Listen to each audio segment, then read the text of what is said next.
सदाशिवसमारम्भां शङ्कराचार्यमध्यमाम् अस्मदाचार्यपर्यन्तां वन्दे गुरुपरम्पराम्। श्रुतिस्मृतिपुराणानाम् आलयं करुणालयं नमामि भगवत्पादं शङ्करल्लोकशङ्करं शङ्करं शङ्कराचार्यं केशवं बादरायणं सूत्रभाष्यकृतौ वन्दे भगवन्तौ पुनः पुनः वागर्थाविव सम्पृक्तौ वागर्थप्रतिपत्तये जगतः पितरौ वन्दे पार्वती परमेश्वरौ जपाकुसुमसङ्काशौ मदघूर्णितलोचनौ जगतः पितरौ वन्दे भैरवी भैरवात्मकौ। नमस्कार श्रोते हो, माधवी रघुवीर या यूट्यूब चॅनलमध्ये आपणा सर्वांचं अतिशय मनापासून सानंद स्वागत करत आहे। आपण सौंदर्य लहरी या आद्य जगद्गुरू शंकराचार्य यांच्या तंत्र विद्येवर आधारलेल्या एका स्तोत्राचा अभ्यास करतो आहोत। त्याच्यातले जवळजवळ 20 श्लोक झालेले आहेत, एक पंचमांश भाग झालेला आहे। 100 श्लोक आहेत असं मानलं तर त्याच्यातले काही भाग, एक पंचमांश 5वा भाग आपला पूर्ण झाला आहे। पण त्याच्यामध्ये आपण तंत्रविद्या जास्त प्रमाणात पाहिली की त्याच्यामध्ये सकाम उपासना आहे की काय, कुठल्या श्लोकाचा विशेष अभ्यास केला, विशेष पठण केलं, विशेष नैवेद्य दाखवला की काय फळ मिळतं ह्याचा आपण काही प्रमाणात अभ्यास केला। अजून 20 श्लोक साधारण असेच आहेत आणि 40च्या पुढचे जे श्लोक आहेत ते मात्र केवळ त्या महात्रिपुर सुंदरीच्या सौंदर्याचं वर्णन करणारं, आणि ते सौंदर्य कुठलं आहे तेही आपण हळूहळू बघणार आहोत। अशा स्तोत्राचा अभ्यास करतो आहोत। आज आपण 21 पासनं पुढचं स्तोत्र बघणार आहोत।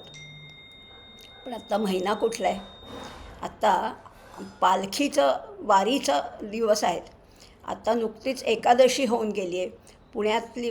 पुण्यातून पालखीचं प्रस्थान झालं आहे पंढरपूरच्या दिशेने आणि सगळे वारकरी त्या भक्तिरसामध्ये अगदी बुडून गेलेले आहेत।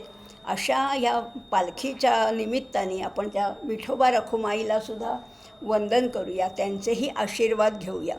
कारण शेवटी जसं आपण म्हणतो ब्रह्ममाया काय, शिवशक्ती काय, तसं विठ्ठल रखुमाई हे सुद्धा त्याच पुरुष आणि प्रकृतीचंच लक्षण आहे। त्यामुळे त्यांचेही आशीर्वाद मागत आहे, सर्वांना वंदन करत आहे। आणि आजच्या आपल्या पुढच्या श्लोकाला आपण सुरुवात करूया। 21वा श्लोक काय आहे तेही बघूया। काही लोकांनी मला काही प्रश्न विचारले होते, काही शंका विचारल्या होत्या किंवा त्याचेही उत्तरं देण्याचा जास्तीत जास्त आपण प्रयत्न करणारच आहोत। पण काही श्लोक आपल्याकडनं काही एखादा विषय राहून गेला तरीसुद्धा त्याचा आढावा पुढच्या श्लोकामध्ये आपण निश्चितच घेणार आहोत। असा आपला सगळा अभ्यास सुरू आहे। 21वा श्लोक काय आहे तर 21व्या श्लोकामध्ये म्हटलेलं आहे, आधी आपण म्हणूया त्याचा साधा शब्दशः अर्थ बघूया आणि मग त्याच्यातला गुह्यार्थसुद्धा बघणार आहोत। त्याच्यामध्ये म्हटलेलं आहे, तटिल्लेखातन्वीं तपन शशिवैश्वानरमयीं निषण्णां षण्णामप्युपरिकमलानां तव कलां महापद्माटव्यां मृदितमलमायेन मनसा महान्तः पश्यन्तो दधती परमाल्हादलहरी। फार वेगळा श्लोक आहे।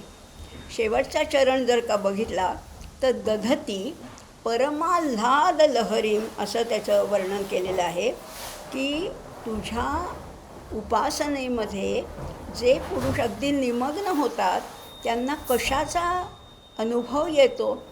परम आल्हाद लहरी, आनंदाची सर्वोच्च अगदी पराकाष्ठा म्हणतात त्या आनंदाचा, त्या आल्हादाचा अनुभव त्यांना येतो. असं शेवटचा चरण सांगतो.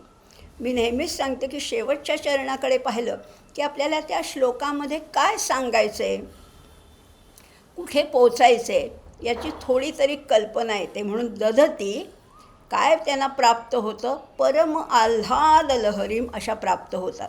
आता कुणाची उपासना आणि कशा प्रकारे करतात बघा. ही कशी आहे, ही महात्रिपुर सुंदरी, ही श्रीविद्या, ही श्रीचक्रामध्ये असलेली ही देवता आहे तरी कशी, तर ती विद्युल्लेखेप्रमाणे सूक्ष्म आहे. सुरुवातीचा शब्द आहे, पहिलाच शब्द आहे तटिल्लेखा तन्वीम. तटिल्लेखा म्हणजे ही विद्युल्लेखा आहे. आणि विद्युल्लेखा ही डोळ्यांनी सुद्धा पकडता येत नाही. क्षणभर दिसते न दिसते तोपर्यंत ती अदृश्य होते.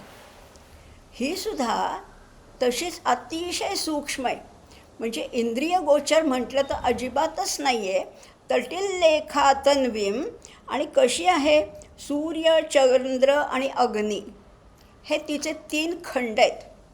नेहमीच आपण मागे पण पाहिलं होतं, या तिघांचा उल्लेख नेहमीच एकत्रितपणे येतो.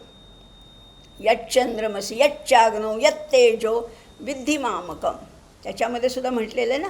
त्याच्यामुळे सूर्य, चंद्र आणि अग्नी यांचा उल्लेख नेहमी एकत्रितपणाने येतो. आणि असंही म्हटलं जातं, आपल्या शरीरातली जी षटचक्र आहेत, थोडं आणखीन आपण ध्यानमार्गाकडे जाणार आहोत. जी षटचक्र आहेत त्याचे 2-2चे जर का गट केले तर त्याचे ते 3 खंड होतात. म्हणजे अगदी स्वाधिष्ठान चक्र, मूलाधार चक्र, विशुद्धी चक्र वगैरे असे त्याचे 2-2चे भाग केले तर या 6 चक्रांचे 3 खंड होतात. आणि हे 3 खंड म्हणजे सूर्य, चंद्र, अग्नी आहेत. त्याही 6ही कमळांच्या वरती तू बसलेली आहेस. निषण्णाम षण्णाम मप्युपरी. षण्णाम उपरी, 6 चक्रांच्या वरती जे चक्र आहे म्हणजे सहस्रार चक्र जे आहे तिथे तुझा वास आहे. निषण्णाम, त्या सिंहासनावर तू बसलेली आहेस. कमलानां तव कलाम, अशा तुझ्या कला आहेत. महापद्माटव्याम हृदितमलमायेन मनसा. आणि तुला तिथे पाहून धन्य झालेले पुरुष त्या आनंद लहरीमध्ये मग्न होऊन तुझं भजन करतात. आत्ताच मी म्हटलं की ती इंद्रिय गोचर नाही आहे, पण जे अतिशय तन्मयतेने, दृढ श्रद्धेने तिचं भजन करतात त्यांना ती त्या सिंहासनावर बसलेली दिसते. आणि तिला तिथे पाहून, तिच्या कलेला तिथे पाहून हे जे धन्य झालेले पुरुष त्या आनंद लहरीमध्ये मग्न होतात आणि तुझं भजन करतात. त्यांचं वर्णन 4थ्या चरणामध्ये केलेलं आहे. महांतः पश्यंतो.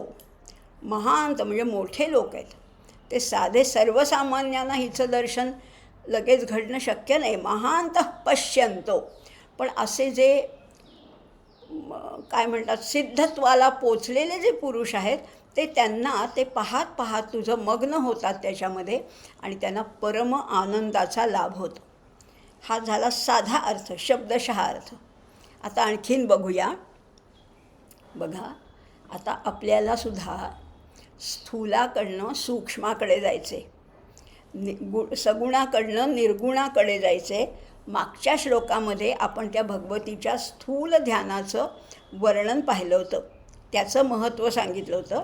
आता अधिक श्रेष्ठ, अधिक सूक्ष्म रूपाचा उल्लेख ह्या 21व्या श्लोकात केलेला आहे. जितके तुम्ही स्थूलाकडनं सूक्ष्माकडे जाल तितकेच तुम्ही खालच्या पायरीपासनं श्रेष्ठ पायरीकडे, उत्तम पायरीकडे जाणार आहात.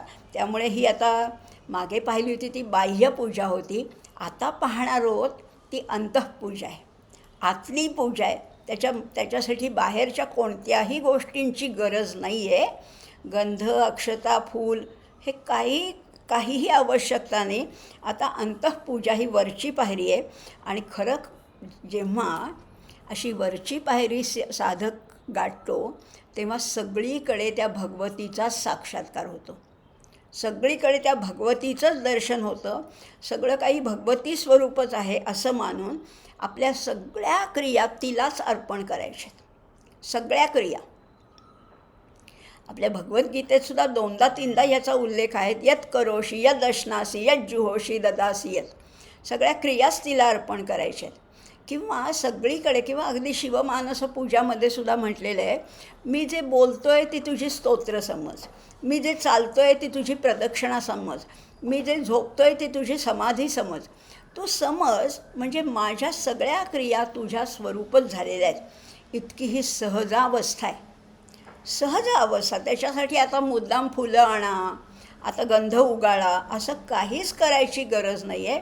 जे जे मी करतो आहे ते सगळं तुझंच आहे. यद्यत करोमि तत्तत शंभो तवाराधनम असं त्या शिवमानस मध्ये म्हटले. इथे पण भाव तोच आहे. आणि सहज पूजा, सहज क्रियासुद्धा फार महत्त्वाची आहे.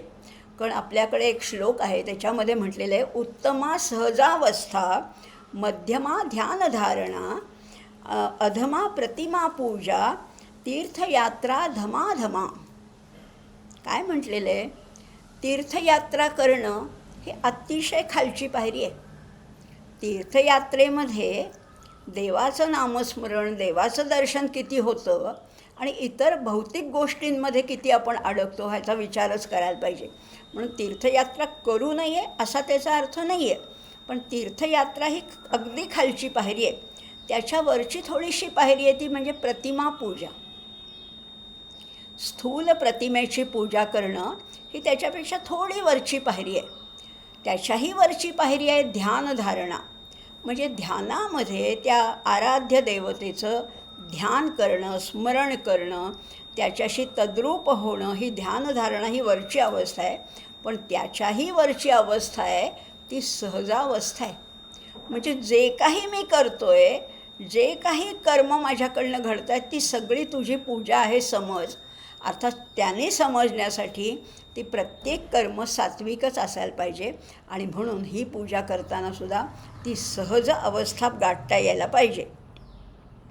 आणि अशी सहज अवस्था आपल्या भगवद्गीतेचा मी सारखा संदर्भ घेते आहे मुद्दामच, कारण आपल्या सगळ्यांचा तो अभ्यास काही प्रमाणात तरी झालेला आहे. अनेक जन्म संसिद्धस्ततो याती परांगती. आणि आता ह्या श्लोकामध्ये, ह्या मंत्रामध्ये ती परमगती कुठली आहे ते सांगितलं आहे. मात्र इथे ह्याला परमगती न म्हणता काय म्हटलेलं आहे? परमाल्हाद लहरीम, परम आल्हाद लहरीम. संस्कृतमध्ये ल्हाद होतोय, ल्हा, आणि ल्हाचा अर्थ अतिशय आनंदित होणं. पण हा आनंद आतल्या आतच अनुभवायचा आहे. तो काही वर्णन करून सांगायचा नाही का, तो सेलिब्रेट करायचा नाही का, त्याचा जल्लोष करायचा नाही. आल्हाद हा आपल्यालाच मिळत असतो. अशी हा परमाल्हाद लहरीम या शब्दातनं तीच परमगती व्यक्त होते. अनेक जन्म संसिद्धस ततो याती परांगती, तीच परमाल्हाद लहरी आहे. मात्र याच्यासाठी आधीच्या पायऱ्या गाठाव्या लागतात, आधीच्या पायऱ्या पार कराव्या लागतात. एकाग्रता पाहिजे, ध्यानधारणा पाहिजे, तेव्हा कुठेही परमाल्हाद लहरीची अवस्था प्राप्त होते. किंवा 10व्या अध्यायामध्ये विभूती योगामध्ये सुद्धा भगवंतांनी सांगितलं आहे ना, तेषां सततयुक्तानां भजतां प्रीतिपूर्वकं ददामि बुद्धियोगंतै येन मामुपयांति ते. सांगितलं होतं ना, जे सतत माझं भजन करतात. कसं? प्रीतिपूर्वकं, अतिशय प्रेमाने, अतिशय भक्तिभावांनी सतत माझं जे भजन करतात त्यांना मी बुद्धियोग देतो. आता देतो म्हणजे काही हातात देण्याची वस्तू नाही आहे, हा घे तुला बुद्धियोग अशी देण्याची वस्तू नाही आहे. बुद्धियोग देतो म्हणजे तुझ्या पातळी वाढवतो. बुद्धीच्या ज्या पातळी आहेत, बुद्धी, मेधा, प्रज्ञा, प्रतिभा आणि त्याच्याही वरती ऋतंभरा, अशा प्रज्ञेपर्यंत तुला नेतो. आणि मग तू आणि मी एकच होणार आहे. ददामी बुद्धियोगंतैमध्ये जे सांगितले तेच इथे या आल्हाद शब्दामध्ये आलेलं आहे. परमाल्हाद लहरीम अशी ही विषण्णा म्हणजे विराजमान झालेली आहे. ती श्रीचक्र स्वरूप आहे. श्रीचक्र हे सुद्धा त्रिखंडात्मक आहे. श्रीचक्रामध्ये सुद्धा रवी, शशी, अग्नी हे आहेच आहेत. कारण त्याचं वर्णन आलं आहे, असं आलं आहे, त्रिखंडम मातृकाचक्रम सोमसूर्यानलात्मकम. हे मातृका चक्र आहे. श्रीखंड, त्रिखंड हे मातृका चक्र आहे. त्याच्यामध्ये सोम म्हणजे चंद्र आहे, सूर्य आहे आणि अनल म्हणजे अग्नी आहे. वारंवार आपण ह्या 3 त्रयीचा वारंवार उल्लेख करतो आहे आणि त्यामुळे ह्या परमाल्हाद लहरीचा ह्याच्यामध्ये जो उल्लेख झाला आहे तो फार उच्च दर्जाचा आहे, साधा नाही आहे बरं का. ह्या आनंदाच्या पलीकडे वेगळा काही आनंद असूच शकत नाही. लक्षात घेऊया, आनंदाच्या सुद्धा स्तर असतात ना. कुणाला चांगले मार्क्स मिळाले, आनंद झाला. कुणाला चांगलं खायला प्यायला मिळालं, आनंद झाला. कुणाला कपडे लत्ते मिळाले, अलंकार मिळाले, नोकरीमध्ये प्रमोशन मिळालं. ह्याला आपण चुकीने आनंद समजतो. खरं तर या सुखाच्या पायऱ्या आहेत.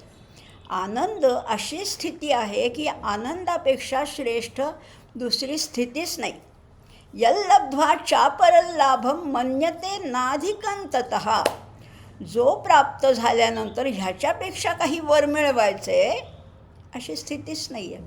सर्वोच्च स्थिती प्राप्त झाल्यानंतर आता काय मिळवणार.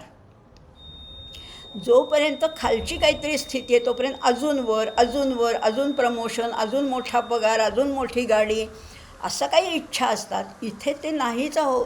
तुम्ही एकदम परमाल्हाद लहरीपर्यंत पोचल्यानंतर आता मिळवायचं काही बाकीच नाही. यल्लब्ध्वा च अपरल्लाभम मन्यते न अधिकंततः. त्याच्यापेक्षा आनंदाची स्थितीच नाही आहे.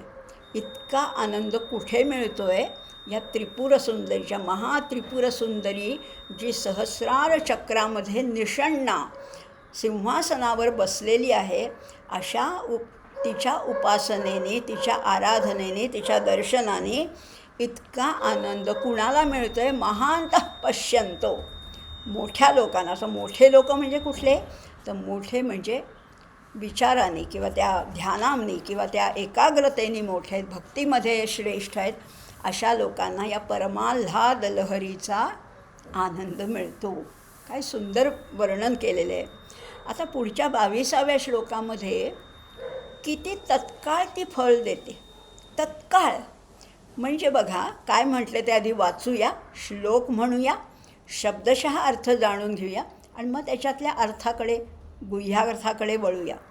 भवानी त्वं दासे मयि वितरदृष्टिं सकरुणाम् इति स्तोतुं वाञ्छन् कथयति भवानी त्वमिति यः तदैव त्वं तस्मै दिशसि निजसायुज्य पदवीं मुकुंद ब्रह्मेंद्र स्फुटमुकुटनीराजितपदा.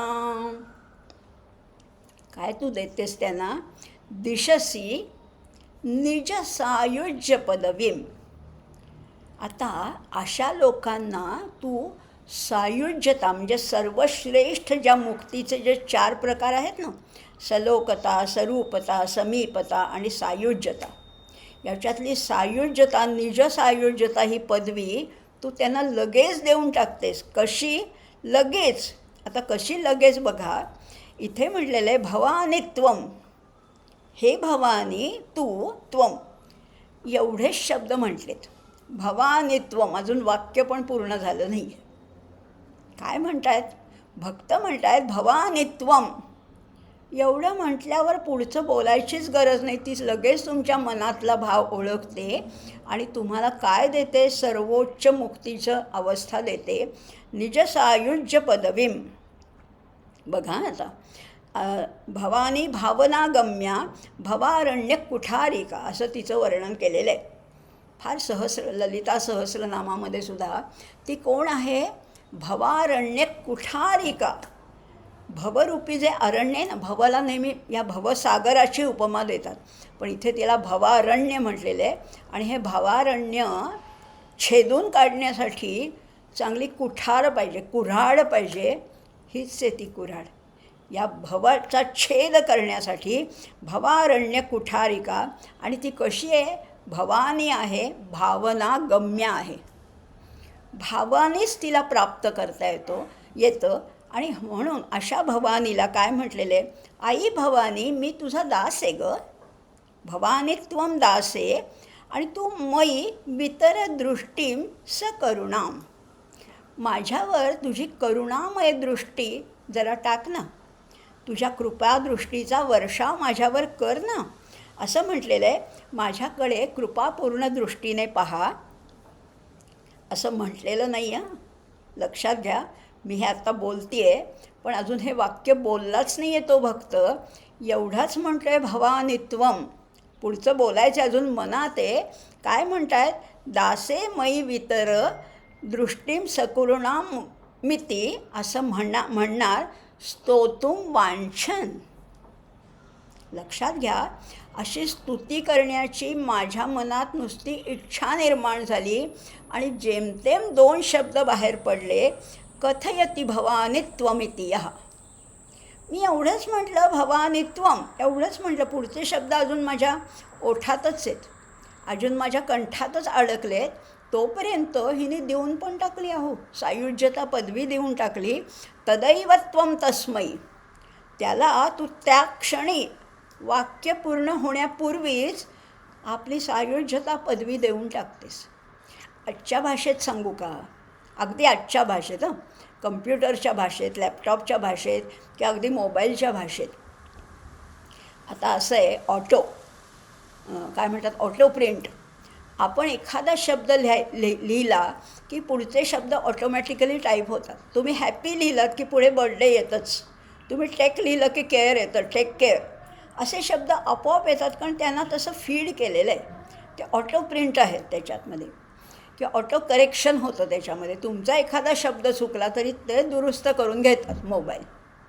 आता ही तर भवानी आहे, ही तर भवानी आहे. तुमच्या मनातले विचार तिच्यापर्यंत पोचत आहेत.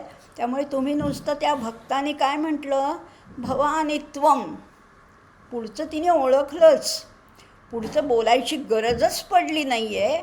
मग लगेच तिने तदैवत्वम तस्मै दिशती, त्या क्षणी तिने त्याला सायुज्यता पदवी देऊन टाकली. आणि कशी दिली आहे, मुकुंद ब्रह्मेंद्र स्फुट मुकुट नीराजित पदाम. कशी काय दिली आहे बघा. आता भवानीत्वम एवढे शब्द उच्चारतास, तू सायुज्य पद देतेस. अशी ही तुझी सायुज्यता आहे तरी कशी. लक्षात घ्या, सायुज्यता आपल्याला शब्द फार परिचित आहे, तसा परिचित आहे. पण आता सायुज्यता आहे कशी, तर कोणाकोणाचे मुकुट तुझ्या चरणकमळावर टेकलेले बघा. आता फार सुंदर कल्पना आहे, कवी कल्पनाच फार सुंदर आहे. मुकुंद म्हणजे विष्णू, मुकुंद कृष्णाचं नाव आहे, म्हणजे विष्णूचा अवतार आहे मुकुंद. नंतर ब्रह्म, ब्रह्म म्हणजे ब्रह्मदेव. आणि इंद्र हे देवसुद्धा काय करतात, ते देव आहेत ना, अर्थात हे त्रिमूर्ती आहेत, ब्रह्मा विष्णू आणि महेश. हे तिन्ही देव जे आहेत ते काय करतात, त्यांचे रत्नजडित मुकुट घातलेले आहेत त्यांनी. पण त्यांनी ओळखलेलं आहे की ही भवानी ही सर्वश्रेष्ठ आहे, आणि म्हणून हे सगळे मुकुट घालून तुझ्या चरणी नम्र होतात. तेव्हा काय होतं, आता ते त्यांचं मस्तक टेकवत आहेत तुझ्या चरणकमलावर. लक्षात घ्या, कल्पना लक्षात घ्या, कवींची कल्पना कशी असते. जे न देखे रवी ते देखे कवी. आपल्याला सुचणार पण नाही अशा कल्पना कवींना कशा काय सुचतात. तर आता हे सगळे मुकुंद, ब्रह्म आणि इंद्र हे सगळे देव आपल्या मुकुटासहित तिच्या चरणकमलावर नम्र झालेले आहेत, टेकवलेले आहेत. तेव्हा काय होतं, तेव्हा एक गंमत घडते. त्या मुकुटातमध्ये रत्न जडवले आहेत ना, साधे मुकुट नाही आहेत ते, इथले पृथ्वीवरच्या राजांचे मुकुट नाही आहेत, देवांचे मुकुट आहेत. उत्तमोत्तम रत्न जडवलेली आहेत. आणि ती रत्न कशी आहेत, त्या रत्नाचा जो प्रकाश आहे, त्याची जी प्रभा आहे ती फाकलेली आहे. ती रत्नप्रभा जणू काही दीप होऊन तिला ओवाळते, तिला औक्षण करते. ते मुकुट तिच्या चरणकमलावर टेकल्याबरोबर ते रत्न इतकी प्रकाशित झळाळून निघत आहेत, आणि जणू काही त्या दीप होऊन त्या निरांजनाने, नीराजित पदाम, त्या रत्नांचेच दीप झालेत. रत्नदीप आपल्याला माहिती आहे, पण रत्नांचेच दीप झाल्यामुळे ह्या रत्नदीपाने तुला औक्षण केलेलं आहे, तुला ओवाळलेलं आहे असं वाटतं आहे. तुझ्या चरणकमळांना ओवाळत आहेत असं वाटतं आहे. थोडक्यात काय सांगायचं आहे, ब्रह्मा विष्णू महेश इंद्र, वरुण, कुबेर हे सगळे मोठमोठे देव ज्यांना आपण समजतो ते देखील तुझ्या पायी नम्र होऊन तुला प्रणाम करतात. पण उपमा काय सुंदर घेतलेली. वेगळं तबक, वेगळं निरांजन, वेगळं काही औक्षण करण्याची गरजच नाही. यांनी मस्तक लववलं की जणू तुझी आरतीच केली जाते, तुला औक्षण केलं जाते. आणि मग अशा सगळ्यांना, अशा भक्तांना तू तत्काळ सायुज्यता पद देतेस. सायुज्यता म्हणजे तादात्म्य, तद्रूपता.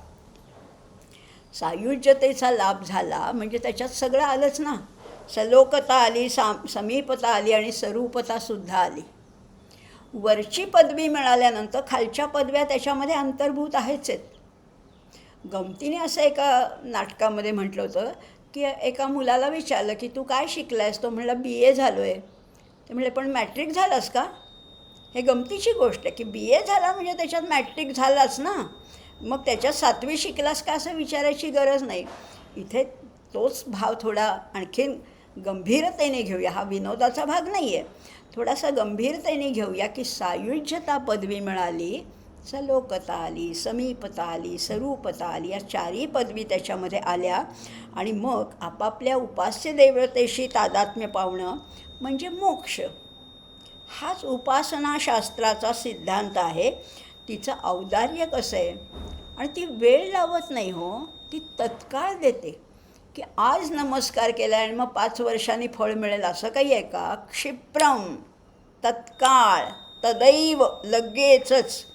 आणि खरंच ही 4 महावाक्य जी आहेत ना आपल्या वेदातली, तीसुद्धा हेच दाखवतात. शेवटी ते तद्रूपता व्हायला पाहिजे, तादात्म्य साधलं पाहिजे. अहम ब्रह्मास्मी काय, अयमात्मा ब्रह्म काय, तत्वमसी काय, सर्वम खल्विदम ब्रह्म काय, याच्यामध्ये अर्थ काय आहे? तो आणि मी वेगळा नाहीच. तद्रूपता होणं आणि ब्रह्मसायुज्यता ही उपासकांची सर्वोच्च आणि अंतिम स्थिती आहे असं म्हटलेलं आहे. आणि म्हणून आता बघा, पुन्हा या श्लोकाकडे बघताना भक्ताच्या मनात फक्त विचार आला आहे, त्याच्यातले त्या वाक्यातले वाक्य कशी बशी जुळवली आहेत, त्या वाक्यातले जेमतेम 2 शब्द उच्चारलेत, तेवढ्यात हिने कृपा केलीसुद्धा. आणि काय दिलं तर सायुज्यता पद तिला त्यांना दिलेलं आहे. अशी ही भवानी किती करुणामय आहे, किती दयाळू आहे, किती कृपाळू आहे. आणि आपल्या भक्तांना कशी सावरून घेते, आपल्या भक्तांना आपल्या हृदयातच जागा देणारी अशी ही भवानी आहे. 22वा श्लोक झाला. 23वा श्लोक बघूया आता आपण. तसाच आहे तिच्या एक एक अंगाचं वर्णन आहे. एक पायरीने आपण तिच्या जवळ चाललेलं आहे. त्वया हृत्वा वामं वपुरपरितृप्तेन मनसा शरीरार्धं शंभो रपरमपि शङ्के हतमभूत् यदेतत्त्वद्रूपं सकलमरुणाभं त्रिनयनं कुचाभ्यामानम्रं कुटिलशशिचूडालमुकुटम्. आता ही कशी आहे? आता इथे आपण मागच्या भागात पाहिलं, मागच्या श्लोकात पाहिलं की ही भवानी सायुज्यता पद देते, तादात्म्य देते, तद्रूपता देते. पण काही शंकेखोर लोकांच्या मनात प्रश्न येईल की अहो, या शक्तीपेक्षा शिवश्रेष्ठ म्हणताय ना तुम्ही, मग शिवसायुज्यता मिळवण्याऐवजी हिच्याकडे कसे काय आले? शिवसायुज्यता श्रेष्ठ का शक्ती सायुज्यता श्रेष्ठ, असा काही लोकांना प्रश्न पडेल. किंवा कदाचित या मातेलासुद्धा वाटेल की लोक शिवसायुज्याची अपेक्षा करत असताना तू माझ्या सायुज्याची अपेक्षा का बरं करतोस, असं कदाचित तीच मला प्रश्न विचारेल. यावर माझं उत्तर असे, कवी म्हणतायत, माझं उत्तर असं आहे की तुझं सायुज्य काय आणि शिवसायुज्य काय सारखंच आहे ना. काय म्हटलेलं आहे? तुझं सायुज्य आणि शिवसायुज्य सारखंच आहे. तू स्वतः शिवस्वरूप आहेस. तू स्वतः शिवस्वरूपा कशी आहेस? पहिल्यांदा तू काय केलंस, त्या शिवाच्या शरीराचा डावा भाग, वाम भाग आधी हरण केलास. लक्षात घ्या, किती सुंदर कल्पना केली आहे. अर्धनारी नटेश्वरामध्ये डावा भाग आहे तो शक्तीचा आहे आणि उजवा भाग आहे तो शिवाचा आहे. आपण अनेक वेळाला अर्धनारी नटेश्वराची मूर्ती पाहिली असेल. तिचं स्तोत्र म्हटलेलं आहे, चांपेय गौरार्ध शरीर कायम कर्पूर गौरार्ध शरीर काय, असं त्याचं वर्णन पाहिलं असेल.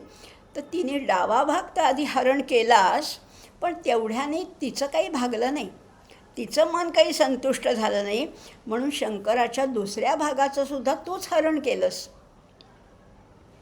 आधी अर्धा भाग तुझा केलास तू, डावा भाग, आणि दुसराही भाग हरण केलास. कारण शेवटी काय आहे, त्या दोघांची सायुज्यता, त्या दोघांचं जे सामरस्य आहे ते विलक्षण आहे. शिव आणि शक्ती हे दोघं एकमेकांमध्ये इतके मिसळून गेलेले आहेत, समरसता त्यांची झाली आहे की ही शक्ती आणि हा शिव असं करताच येत नाही, असं करताच येत नाही. त्यामुळे तुझं अरुणवर्ण स्वरूप, मागे आपण पाहिलं होतं ना, तिचं नावही अरुणा पाहिलं होतं. तिचा वर्ण कसा आहे, गुलाबी तांबूस वर्ण आहे. तुझा जो अरुणवर्ण रूप हे शंकराच्या रूपासारखंच दिसतं आहे, आणि तुलाही शंकराप्रमाणेच नावं आहेत. तुला कुणी त्रिनयना म्हणतं, कुणी त्रिलोचना म्हणतं, कुणी त्र्यंबका म्हणतं. त्र्यंबके गौरी, शरण्ये त्र्यंबके गौरी नारायणी नमोस्तुते, अशी तुझी आराधना केली जाते ना. मग तो त्र्यंबक आहे, तू त्र्यंबका आहेस. तो भव आहे, तू भवानी आहेस. तो मृड आहे, तू मृडानी आहेस. तो शिव आहे, तू शिवानी आहेस. म्हणजे तुमच्यात भेद आहे कुठे? त्यामुळे शिवसायुज्यता काय, शक्ती सायुज्यता काय, एकच आहे. त्यामुळे तुम्ही दोघंही एकरूपच आहात. न शिवेन विना शक्ती, न शक्तिरहिता शिवा. शक्तीशिवाय शिव नाही आणि शिवाशिवाय शक्ती नाही. Without her he cannot manifest and without him she cannot exist, असं वाक्य आहे. दोघेही एकमेकांशिवाय अपूर्णच आहेत. दोघांमध्ये पुष्कळ भेद वाटले तरी ते भेद म्हणून धरायचे नाही आहेत, तर दोघांच्या अपूर्णतेला दोघं एकमेकांना पूर्णता देणारे असे आहेत. आणि म्हणून शिवसायुज्यता काय आणि तुझी सायुज्यता काय, आमच्या भक्तांसाठी एकूण एकच आहे असं म्हटलेलं आहे. आता किती तद्रूपतेकडे आपण चाललो आहेत बघा. एक एक पायरी, स्थूलाकडनं सूक्ष्माकडे, सगुणाकडनं निर्गुणाकडे, बाह्यस्थितीकडनं अंतस्थितीकडे, असा आपलाही प्रवास या प्रत्येक मंत्रासोबत आपणही पुढे पुढे चाललो आहेत. आपलाही प्रवास हा सूक्ष्मतेकडे जायचा आहे. आपल्यालाही अंततो गत्वा ती सायुज्यता प्राप्त करायची. असा हा 23वा श्लोक होता. आता पुढचा श्लोक आणखीनच, म्हणजे बघा आपण श्रेष्ठतेकडे चाललो आहे. हळूहळू का होईना, शनै शनै, ढाळे ढाळे आपल्याला कुठे पोचायचे तिथे. सुरुवात अगदी स्थूल पायरीपासनं केली, अगदी नीच पायरीपासनं जरी केली तरी पोचायचे सर्वोच्च पदापर्यंत. 24वा श्लोक काय सांगतो ते तरी बघूया. जगत्सूते धाता हरिरवती रुद्रः क्षपयते तिरस्कुर्वन्नेतत् स्वमपि वपुरीशस्तरयति सदा पूर्वः सर्वं त्वदिदमनुगृह्णाति च शिवस् स्रवाज्ञामालम्ब्य क्षणचलितयोर्भ्रूलतिकयोः. शेवटचा चरण बघा काय सांगतोय. भ्रूलतिकयोः क्षणचलित, क्षणभर तिची भुवई आहे ना, भ्रू म्हणजे भुवई, चलित ती कशी आहे, लतेसारखी आहे, नाजूक आहे. भुवया कशा आहेत, त्या शक्तीच्या, त्या पार्वतीच्या, त्या अंबेच्या, त्या महात्रिपुर सुंदरीच्या भुवया कशा आहेत, वेलीप्रमाणे लवचिक आहेत. त्यामुळे त्या भ्रूची हालचाल झाली, त्या भुवईची हालचाल क्षणभर झाली तरी त्याच्यातनं प्रत्येकाला आज्ञा मिळते, संकेत मिळतो. कशी आहे ही बघा, फार सुंदर वर्णन केलेलं आहे. हिची एक भुवई जरी हलली तरी सगळ्या देवांना तो संदेश मिळतो, संकेत जातो. कुणाकुणाला बघा. जगत्सूते धाता, धाता म्हणजे विधाता असं म्हणूया. धाता वरून कळणार नाही म्हणून त्याला वी लावलं की विधाता म्हणजे ब्रह्मदेव. काय करतो, जगत्सूते, जग निर्माण करतो. सु म्हणजे उत्पन्न करणे. धाता विधाता जगत्सूते हरिही अवती रुद्र क्षपयते. हरी म्हणजे विष्णू काय करतो, अवती म्हणजे सगळ्याचं रक्षण करतो, आणि रुद्र काय करतो, क्षपयते सगळ्याचा संहार करतो. लक्षात घ्या, फार नेहमीचाच परिचयाचा सिद्धांत किती सुंदरपणाने सांगितलं आहे. धाता जगत्सूते, ब्रह्मदेव हे सगळं निर्माण करतो. हरिही अवती, हरी रक्षण करतो, आणि रुद्र हा क्षपयते. म्हणजे ब्रह्मा विष्णू महेश हे कसे आहेत, उत्पत्ती स्थिती आणि लय, एका ओळीत सांगून झालं. पण ही काय करते, तिरस्कुर्वन्नेतत् स्वमपि वपुरशिस्तरयति असं म्हटलेलं आहे. म्हणजे ब्रह्मा जगाची निर्मिती करतो, विष्णू रक्षण करतो, आणि रुद्र हा सगळ्याचा संहार करतो. आणि ईश्वर काय करतो बघा, आता पुढची हे तर आपल्याला माहिती आहे, हे परिचयाचं आहे. ईश्वर हा सगळ्याचा लय करत करत करत स्वतःच्या देहाचा सुद्धा त्या सदाशिव तत्वामध्ये लय करून घेतो. थोडी अवघड संकल्पना आहे. उत्पत्ती स्थिती लय एवढं माहिती आहे आपल्याला, पण लय होतो तेव्हा नेमकं काय होतं, हा शिव लय करत करत स्वतःचा देहसुद्धा त्या सदाशिव, त्या महादेव, त्या तत्वामध्ये स्वतःच्या शरीराचा सुद्धा लय करून घेतो. म्हणजे सगळं संपतं तिथे, आणि सदाशिव ह्या सगळ्यांच्यावर अनुग्रह करतो. शिवाच्या वरतीसुद्धा सदाशिव आहे, तो अनुग्रह करतो. हे कोणाच्या आज्ञेमुळे हे चाललेलं आहे. कुणीतरी वरिष्ठांनी आज्ञा दिली की खालचे सगळे लोक त्या आज्ञेचं पालन करतात. हे आपल्याला माहिती आहे की एखादा ऑफिसर असेल, एखादा मिलिटरीतला कोणीतरी कमांडर असेल, त्यांनी आज्ञा दिल्यावर बाकी सगळं सैन्य त्या फॉलो करतं. हे तर माहिती आहे आपल्याला. इथे आज्ञा कोण देतं ह्या सगळ्यांना, ब्रह्मा विष्णू महेश, तो सदाशिव सगळ्यांवर कृपा करतो. ह्या सगळ्यांना आज्ञा देणाऱ्या अशा स्पष्ट आज्ञा नाही आहेत की हे करा, असं असं करा, अशा स्पष्ट आज्ञा नाही आहेत. आज्ञासुद्धा सूक्ष्म आहेत, तोंडाने शब्दसुद्धा बोलायचं नाही आहे. आणि खरंच आहे, एखादा अधिकारी आल्यानंतर किंवा एखाद्या संस्थेची मुख्य व्यक्ती आल्यानंतर बाकीचे लगेच सगळे चुपचाप होतात. एखाद्या शाळेमध्ये सुद्धा काही एखाद्या वर्गामध्ये दंगा चालला असेल, पण मुख्याध्यापक आल्यानंतर बरोबर सगळे शांत होतात की नाही, एकदम सगळा गोंगाट संपून जातो.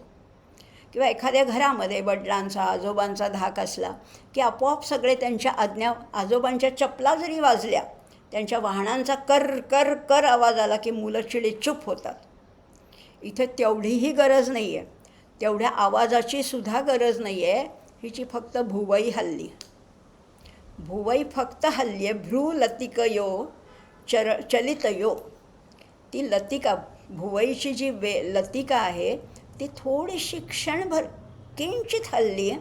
सगळ्यांना संकेत मिळाला, आणि मग सगळ्या देवता आपापली कार्य करतात. त्या परब्रह्माचं वर्णन उपनिषद आहे, उपनिषदात असंच आहे ना. अहो ह्याच्या काय म्हणतात, ह्याच्या आज्ञेमुळे, ह्याच्या धाकामुळे पंचमहाभूतंसुद्धा काम करतात. असं त्या उपनिषदामध्ये म्हटलं होतं. भीषास्मात् पवनः पवते, भीषादस्मात् उदेति भानुः, अस्मात् इंद्रश्च अग्निश्च मृत्युर्धावती पंचमः. हे सगळे त्याच्या धाकाने कार्य करतात.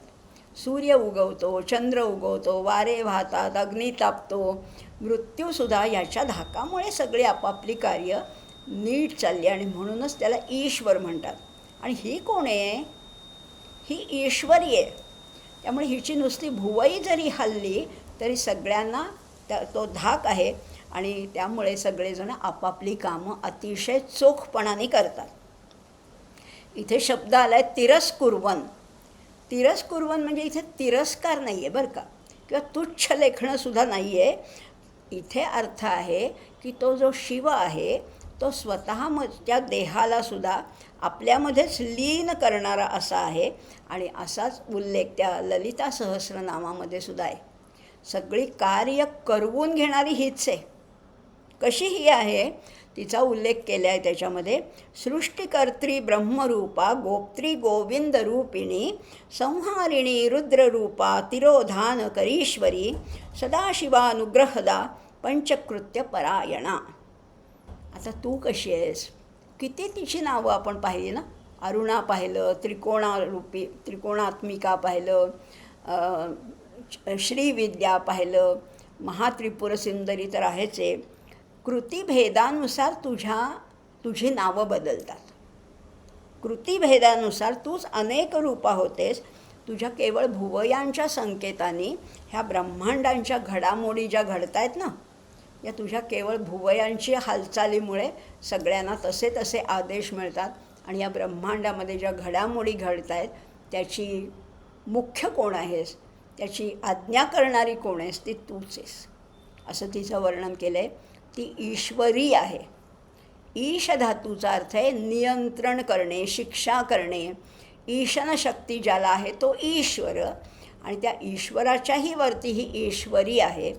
महात्रिपुरसुंदरी आहे, महात्रिपुरेश्वरी आहे, आणि म्हणून तिला तिच्या आदेशाने हे सगळी कामं चालतात. म्हणून तिला वंदन केलेलं आहे. तिच्या सौंदर्याचं, तिच्या कर्तृत्वाचं, तिच्या एकूण गुणांचं वर्णन तर आपण असं बघणारच आहोत. पण ह्या भागामध्ये तिच्या अशा प्रकाराने वर्णन केलेलं आहे. आज आपण 21, 22, 23, 24 असे 4 श्लोक पाहिले. पुढच्या भागामध्ये जरा जास्त श्लोक बघूया, 5 किंवा 6 श्लोक बघूया, म्हणजे मग आपल्या ह्याला आणखीन गती येईल. आज मात्र इथेच थांबूया. या महात्रिपुरसुंदरीचे आशीर्वाद मागूया. या वारकऱ्यांना आपण शुभेच्छा देऊया. आपला नमस्कार त्या विठुरायापर्यंत सुद्धा पोचवूया. हे पोचवणारी सुद्धा तीच आहे. सगळं करणारी, आपल्याकडनं कामं करवून घेणारी सुद्धा तीच आहे. अशा त्या महात्रिपुरसुंदरीला शतशः वंदन करूया आणि इथेच थांबूया. ओम पूर्णमदः पूर्णमिदं पूर्णात् पूर्णमुदच्यते पूर्णस्य पूर्णमादाय पूर्णमेवावशिष्यते. ओम शांती शांती शांती. धन्यवाद. तटिल्लेखा तन्वीं तपनशशिवैश्वानरमयीं दिशष्णां पषण्णामप्युपरि कमलानां तव कलां महापद्माटव्यां हृदितमलमायेन मनसा महान्तः पश्यन्तो दधति परमाह्लादलहरीं. भवानीं त्वं दासे मयि वितरदृष्टिं सकरुणा मितिस्तोतुं वाञ्छन् कथयति भवानी त्वमिति यः तदैव त्वं तस्मै दिशसि निजसायुज्यपदवीं मुकुन्दब्रह्मेन्द्रस्फुटमकुटनिराजितपदाम्. त्वया हत्वा वामं वपुरपरितृप्तेन मनसा शरीरार्धं शम्भोरपरमपि शङ्के हृतमभूत्. यदेतत्त्वं द्रूपं सकलमरुणाभं त्रिनयनं कुचाभ्यामानम्रं कुटिलशशिचूडालमुकुटम्. जगत्सूते धाता हरिरवतिरुद्रक्षपयते तिरस्कुर्वन्नेतत्स्वमपि वपुरीशस्तिरयति. सदा पूर्वः सर्वं तदिदमनुगृह्णाति च शिव स्तवाज्ञामालम्ब्य क्षणचलितयोर्भूर्लतिकयोः.